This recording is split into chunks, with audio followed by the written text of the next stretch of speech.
كلية الفقه الحنفي تقدم.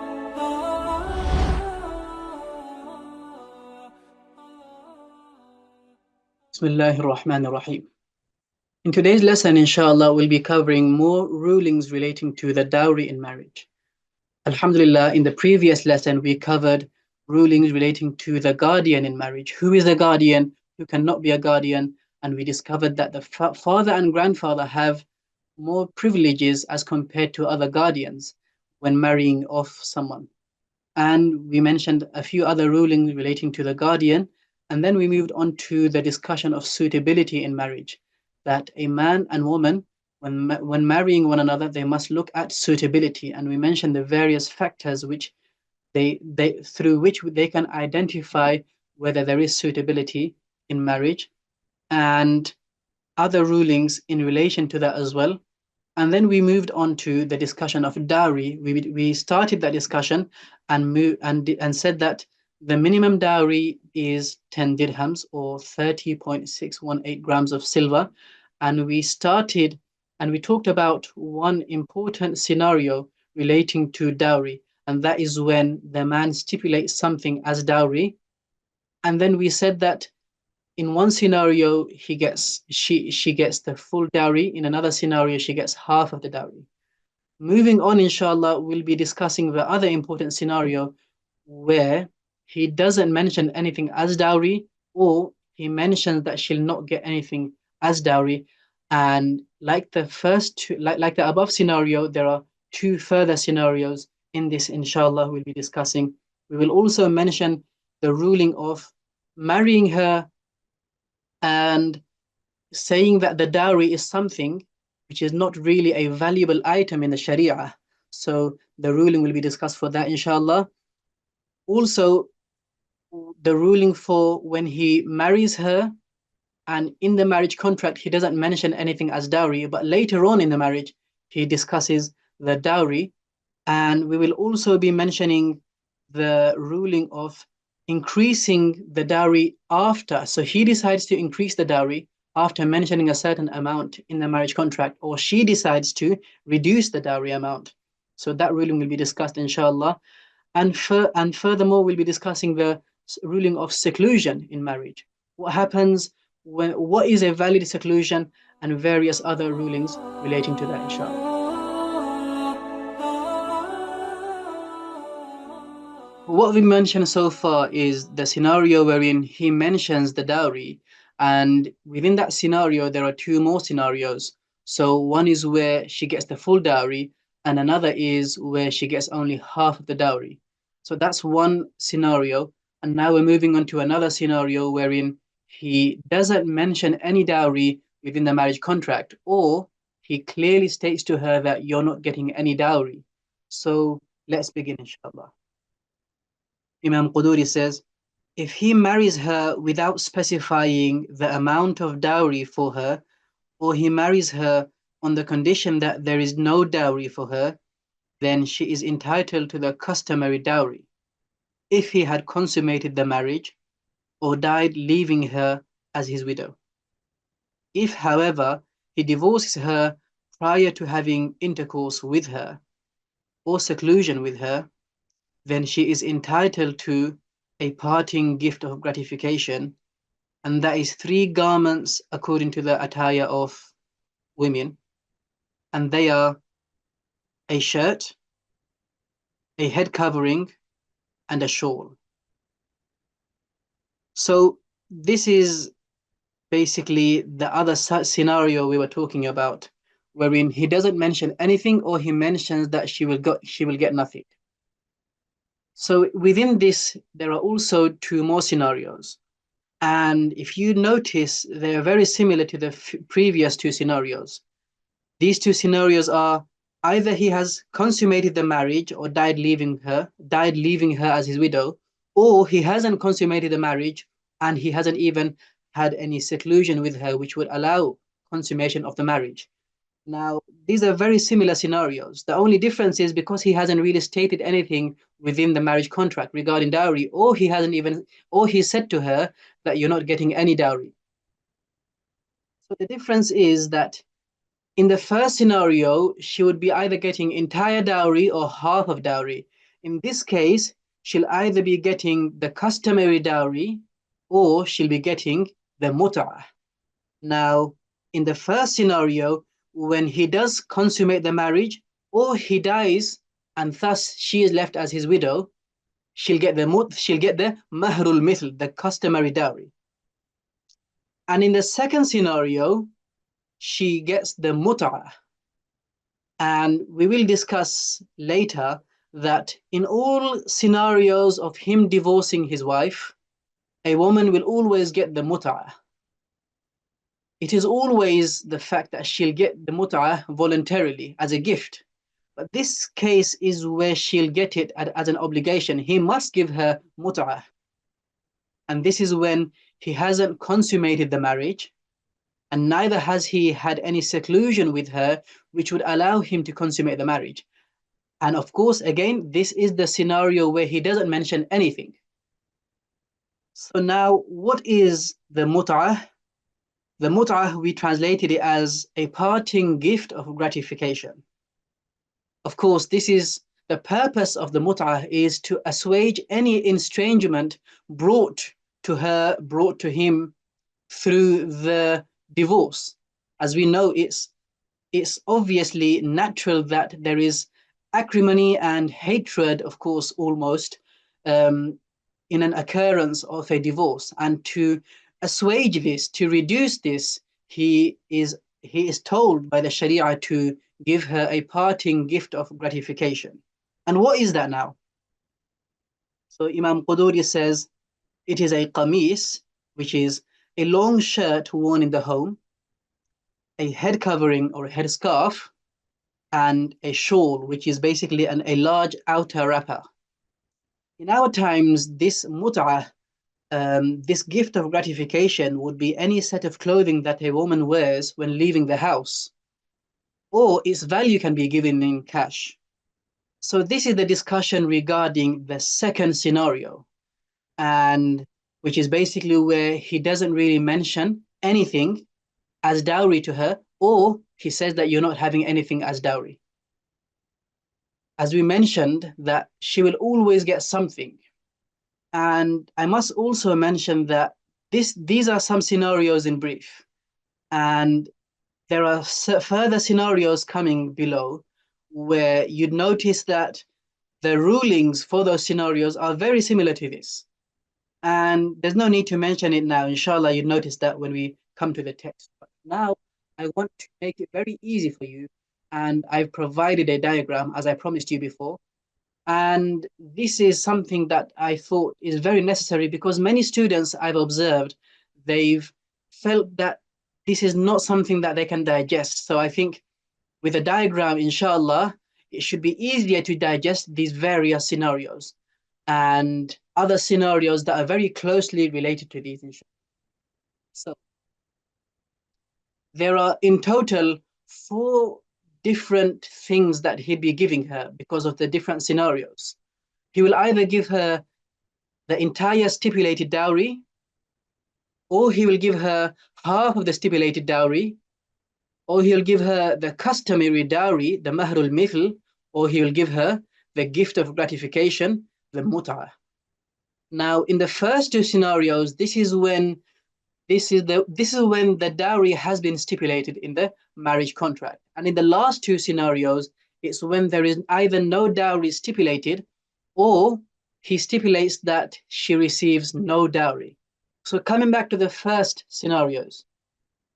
So the entire stipulated dowry will be due on him when either they have consummated the marriage, or there is a valid seclusion which allows them to consummate the marriage, or he dies, leaving her as his widow. So in these scenarios, the entire stipulated dowry will be due on him. And I want to mention here also that you may notice that in the text, Imam Quduri rahmatullahi alayhi does not mention the khalwa aspect when mentioning this particular scenario. But I mention this because this is actually also included in that content, in that scenario. So the scenario is that either he consummates the marriage or he has a valid seclusion, in Arabic known as a khalwa sahiha. So whenever this is the case, that he has the ability to, he has a seclusion which allows him to consummate the marriage, this will fall under the same ruling as consummating the marriage. And yes, inshallah, as I mentioned earlier, we will come to the discussion of what is a valid seclusion. It's not just a seclusion, it's a valid seclusion which allows them to consummate the marriage. And a valid seclusion, as we will discuss later, is basically there are certain preventions, and if those preventions are not present, then they can have that seclusion to allow them to consummate the marriage. So that is the discussion regarding this scenario wherein she receives the entire stipulated dowry. Now, coming to half of the stipulated dowry. Again, this is when the dowry has been stipulated. So she will receive half of the stipulated dowry when he divorces her before consummating the marriage, or he divorces her before the seclusion to consummate the marriage. Again, you can see that these two scenarios always come together. We said that the seclusion is in the same ruling as the consummation of marriage. So these are the first two scenarios.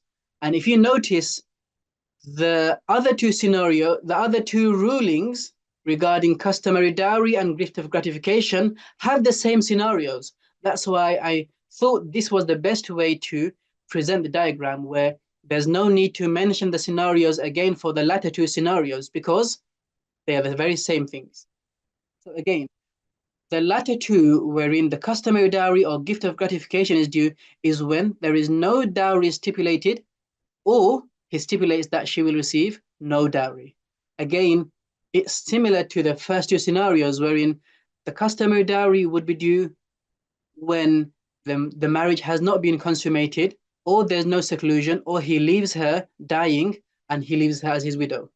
And a gift of gratification, the mut'ah, will be due when he divorces her before consummating the marriage, or he divorces her before the seclusion to consummate the marriage.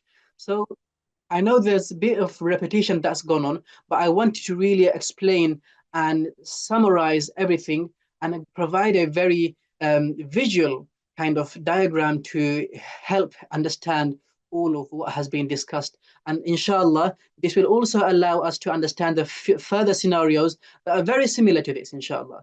So I hope this does help.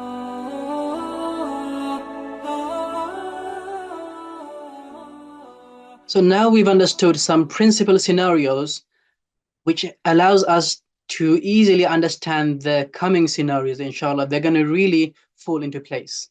So Imam Quduri rahmatullahi alayh addresses another scenario which is very similar to the above scenario. So he says, if a Muslim marries her for wine or swine, i.e., he mentions to her that I'm marrying you and your dowry would be wine, or your dowry would be a swine, a pig. So the marriage contract is permitted, but she is entitled to the customary dowry. So first thing he mentions that the marriage contract will not be invalidated by mentioning something like this. It will still be valid, but what would be due on him is the customary dowry. So wine or swine, what is the reason behind this? Because wine is something that is not considered a valuable asset in Islam.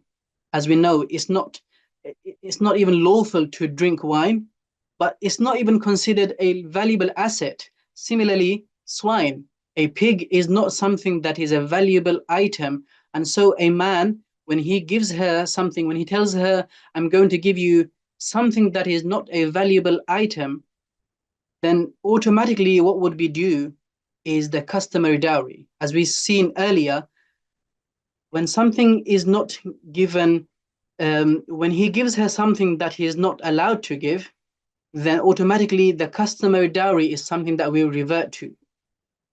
So another example could be giving her a carcass or the body or a meat of a dead animal, an animal that has died naturally, not slaughtered, but died naturally. So that is not considered wealth in Islam. Or let's say another example is when he tells her that I'll give you the sunlight.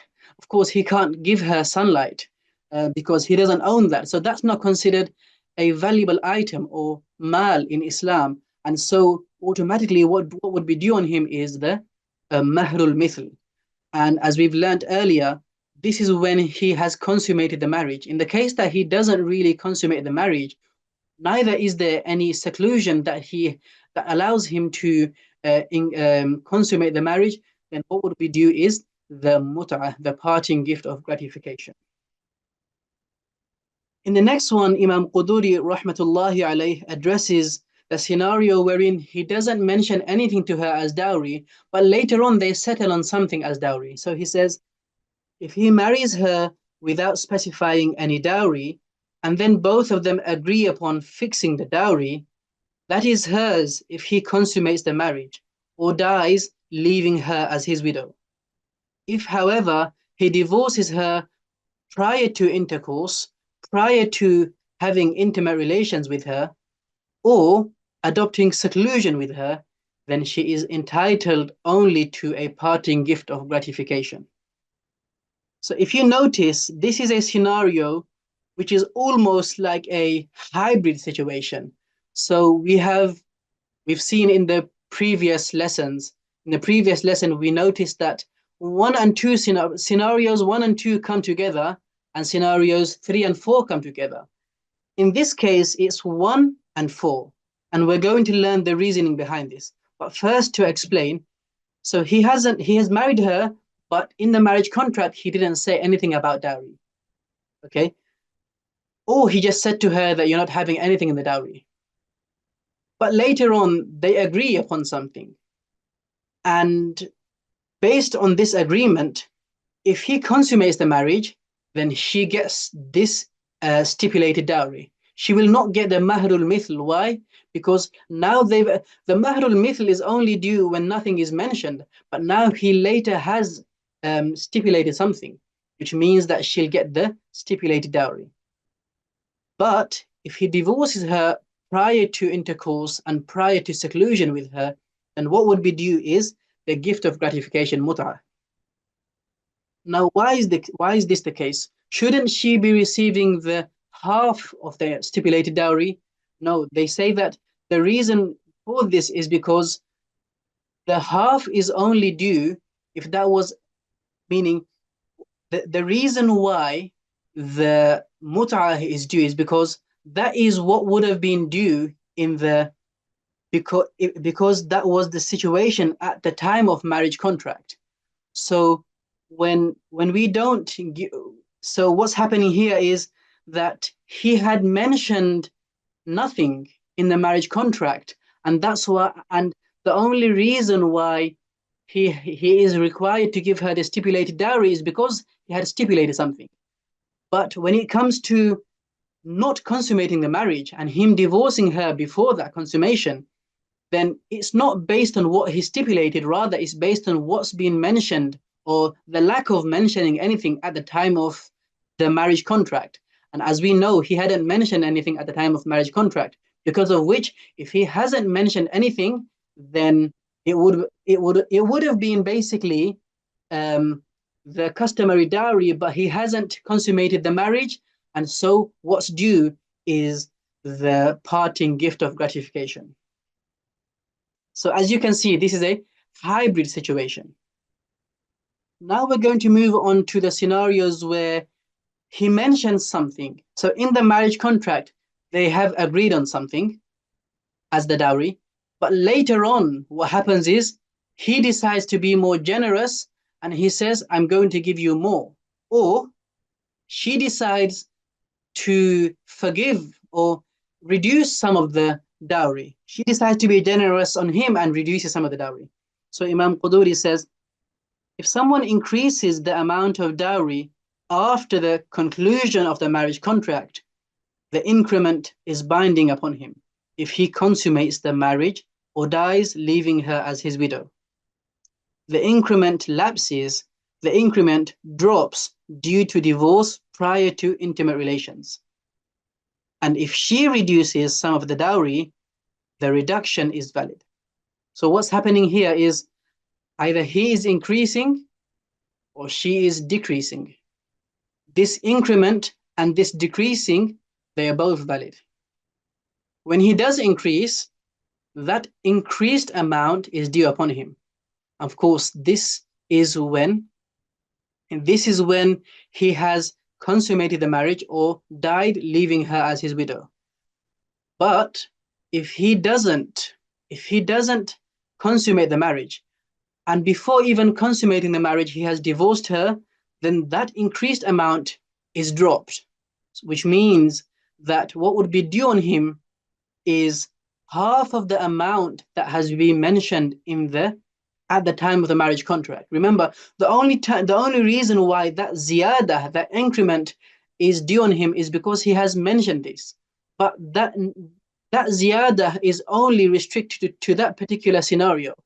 In the case of not mentioning anything, in the case that he has divorced her before consummating the marriage, that ziyada, that increment, doesn't apply here, because as we said, the increment only applies to that scenario in particular.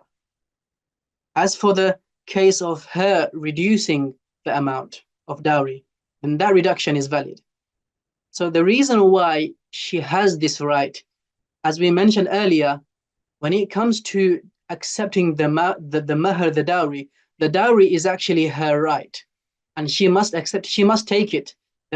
What's been mentioned in the marriage contract, that has to be given, to the extent that if he doesn't mention anything in the dowry, still she will receive something, as we've seen earlier. But here, is she allowed to reduce anything afterwards? Yes, she can. Why? Because this is something that's her own right. If she wanted, she could even give the entire amount to him, and she can even gift it to him. Why? Because this is her right, and she is allowed to drop something that's her own right.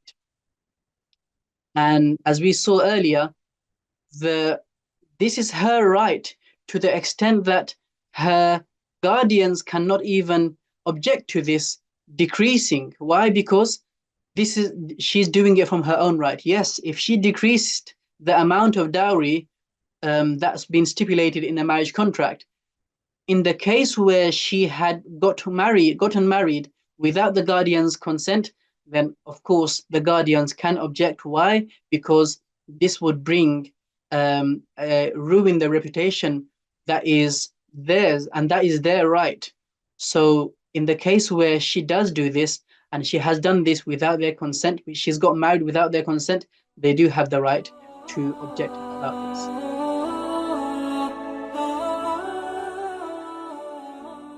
The next discussion is in relation to seclusion. We have touched on this discussion before, but we also mentioned that there is more detail coming later, inshallah. So here is the detail. Imam Quduri rahmatullahi alayhi first mentions a particular ruling relating to seclusion, and then he discusses in detail what exactly seclusion is. And in summary, seclusion is where a husband and wife are in a place where there is nothing preventing them from engaging in intimate relations. And we'll be discussing those types of preventions and prohibitions which prevent them from engaging in intimate relations. So first, Imam Quduri mentions, when the husband is secluded with his wife and there is nothing to prevent intimate relations, and then he divorces her, she is entitled to her full dowry. So this is the ruling he mentions first, that this is basically seclusion, khalwa, that if he is secluded with her, nothing preventing them from intimate relations, and then after that he decides to divorce her, then just like she would have received the entire dowry had he had intimate relations with her, similar is the ruling where he divorces her after having had seclusion with her. So as you can see here, a valid seclusion holds the same ruling as having intimate relations with her, to the extent that the scholars say that in this case also the waiting period or iddah is due upon her, even though he has not had he has not had intimate relations with her, he has just had seclusion with her, the waiting period would be due on her. So she cannot go straight after and marry, for example, because she must wait for that iddah period. And then Imam Quduri rahmatullahi alayhi says, if either of the two are ill, fasting during Ramadan, in ihram for Hajj or Umrah, or she is menstruating, then it is not a valid seclusion. If he were to divorce her, then a half of the dowry is required.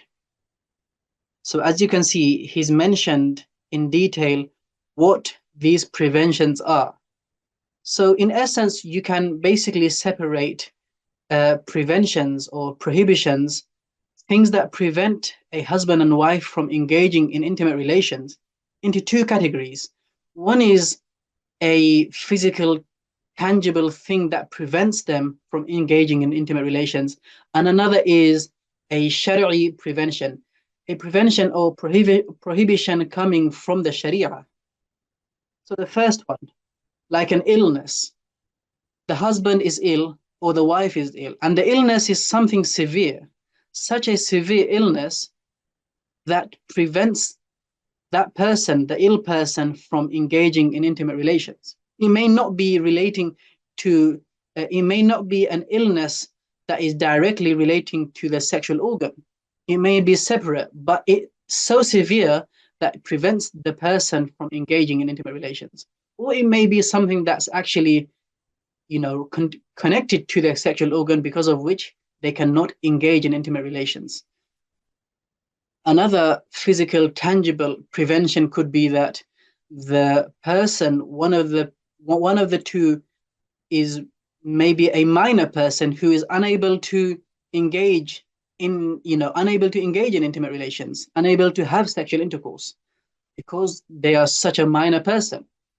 Or it could be something like there is a third person who is present, and of course that person being there defeats the objective of seclusion. By that person being there, they are not secluded. Even if that person is asleep, or even if that person is blind and cannot see them engaging in intimate relations, the scholars say that this will not be a valid seclusion. Which means that if he were to divorce her after this kind of setup where there is a third person, then he would not have to give her the entire dowry, only half of the dowry would be due.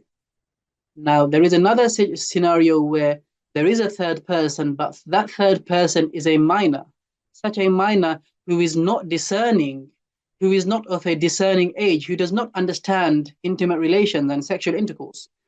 So the scholars say that this would not prevent from a seclusion, which means that if he happened to divorce her after this setup where there is a minor who is not discerning, then he would still have to give her the entire dowry, not half of the dowry. So these are a few cases of a physical, tangible prevention. So we mentioned that either of them is severely ill. We also mentioned that there is another person who is present, and so there is no seclusion. So these are a few scenarios where a valid seclusion will not take place. Another is, as we mentioned, a Shari'i prohibition. So, for example, fasting during Ramadan. The husband or the wife is fasting during Ramadan. Of course, if a person was to break that fast, this would not be, there would be penalties. And the reason why he said fasting during Ramadan is that if they were to fast a voluntary fast, would not prevent from a valid seclusion. Another example, in ihram for Hajj or Umrah. So if one of them is in ihram for Hajj or Umrah, then that would not be a valid seclusion. Of course, what would be due if they did break that ihram? The reason why it is a prohibition is because if they break the ihram, then a penalty would be due. Similarly, if she is menstruating, of course, this is prohibited. A man is prohibited from engaging in intimate relations with his wife if she is menstruating. So this is another example of a Shari'i prevention, a prohibition that has come from the Sharia. So whether it's a physical prohibition, a prevention, or a Shari'i prohibition, if they are valid, then that will prevent them from having seclusion. And if there is no seclusion, then basically they if he happened to divorce her after this, where there is no valid seclusion, then there would not be a full dowry due, rather only half of the dowry is due. Of course, this is when the dowry has been stipulated. And as we learned earlier, if the dowry has not been stipulated, then the mut'ah would be due and not the customary dowry. So this is the these are the rulings relating to seclusion, and these are the details relating to seclusion. When a man whose genitals are amputated secludes himself with his wife and then divorces her, she is entitled to the full dowry according to Imam Abu Hanifa rahimahullah. So this is a case where the man has no genitals, which implies that he hasn't got testicles and a penis. Now, Imam Abu Hanifa rahimahullah ta'ala's view has been mentioned in particular. Why is this? The reason being that the other Imams held a different view from the view of Imam Abu Hanifa. So in this case, Imam Abu Hanifa held that she will receive the entire dowry, and the other Imams held that she will not receive the entire dowry. So in this case, where the man doesn't have genitals, the woman has presented herself to him, and he is unable to perform due to his own situation, not because of her. She's presented herself to him, and then after this valid seclusion, he decides to divorce her. Imam Abu Hanifa's view is that she will get the full dowry, and this view is the preponderant view. Now, as I said, it is only in this case that there is a difference of opinion where the man doesn't have genitals. Let's say a man does have genitals, and the only reason why he's unable to perform is that he's impotent. He's got genitals, but he's impotent. Maybe he's suffering from erectile dysfunction. So both Imam Abu Hanifa rahimahullah and the other Imams will agree that the man will still have to give the entire dowry. He will not. There is no difference of opinion in this case.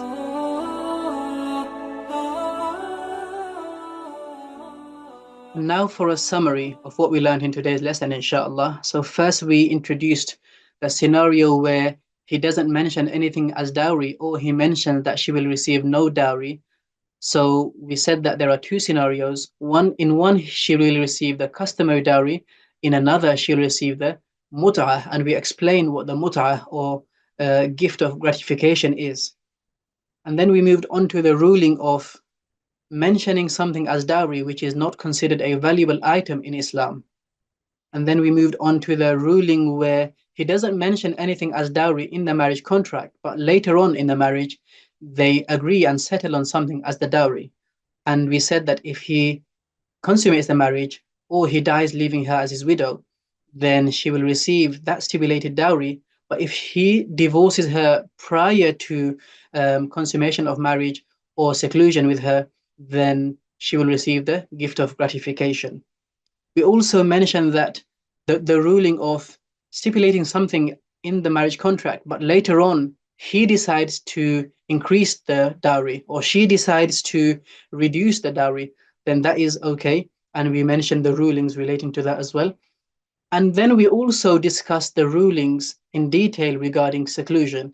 And we said that if there is a valid seclusion and then he divorces her prior to actually having consummated the marriage, then she will be due the entire dowry. Basically, the rule to remember is that seclusion, a valid seclusion, holds the exact same rulings as actually having intimate relations. And we also mentioned the various types of the two types rather of preventions from a valid seclusion, and they are either a physical or tangible prevention, or a prohibition from the Sharia, such as fasting during Ramadan. And then we also ended off with the ruling of a person whose genitals, a man whose genitals are amputated, and then he engages in seclusion with her, but of course he cannot engage in intimate relation with her. He divorces her after that. She will be due the entire dowry. So these are the rulings that we discussed in today's lesson, alhamdulillah.